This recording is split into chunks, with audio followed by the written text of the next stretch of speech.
बिस्मिल्लाहिर्रहमानिर्रहीम। नाज़रीन, यहाँ गरनाता के साथ जो अलहमरा है, अलहमरा के बिल्कुल साथ ही यहाँ पे मुसलमानों का एक तारीख़ी कब्रिस्तान है और आज हमें यहाँ साथ नसीब हो रही है कि हम जाके अंदर फातिह खानी कर सकते हैं, क्योंकि इसके खुलने के कुछ औकात है। अगर आप आना जाएँ तो उसको ज़रूर देखें।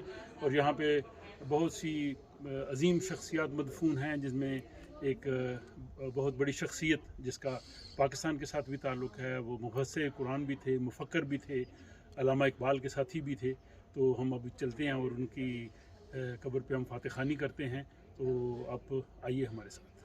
गरनाता में अलहमरा के बिल्कुल साथ ही मुसलमानों का कब्रिस्तान है, जहाँ पे बहुत पुरानी कब्रें भी हैं और गालिबन उस दौर के जो यहाँ पे मुसलमान थे उनमें कुछ मुमकिन तौर पे जो अरब शुहदा हैं उनकी कब्रें भी हैं। और यहीं पे अल्लामा मोहम्मद असद की कब्र है, जिस पे अभी मैंने फातिह खानी की है।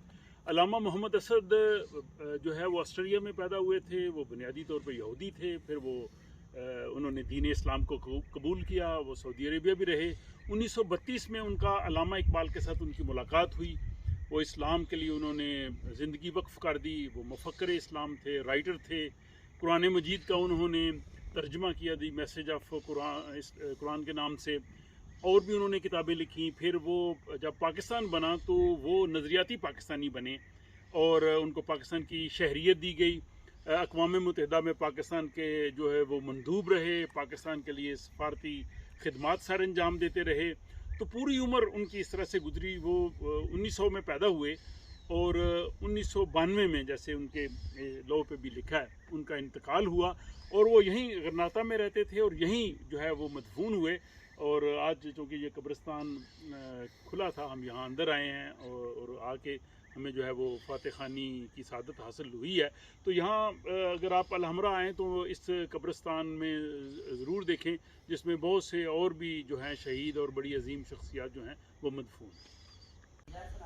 लाखों मुसलमानों का खून इस सरजमीन में समाया है, इसीलिए तो अल्लामा इकबाल ने लिखा है, हस्पानिया तू खूने मुस्लिम का अमी है, हस्पानिया तू खूने मुसलमान का अमी है, मानिंदे हरम पाक है तू मेरी नज़र में, पोशीदा तेरी खाक में सजदों के निशां हैं, खामोश अजाने हैं तेरी बादे सहर में, गरनाता भी देखा मेरी आंखों ने व लेकिन तस्कीन मुसाफिर ना सफ़र में ना हज़र में। अगली किस्त में आपको गरनाता से जबल तारक यानी जब्राल्टर लेके चलेंगे, जहाँ पे तारक बिन ज़ियाद आया था। और वो गरनाता से वो बहुत खूबसूरत सफ़र है, पूरा रास्ते का सफ़र, और बहुत से अहम मकामात भी आपको देखने में मिलेंगे। तो अगली किस्त का इंतज़ार कीजिए गरनाता से जब्राल्टर की जानिब।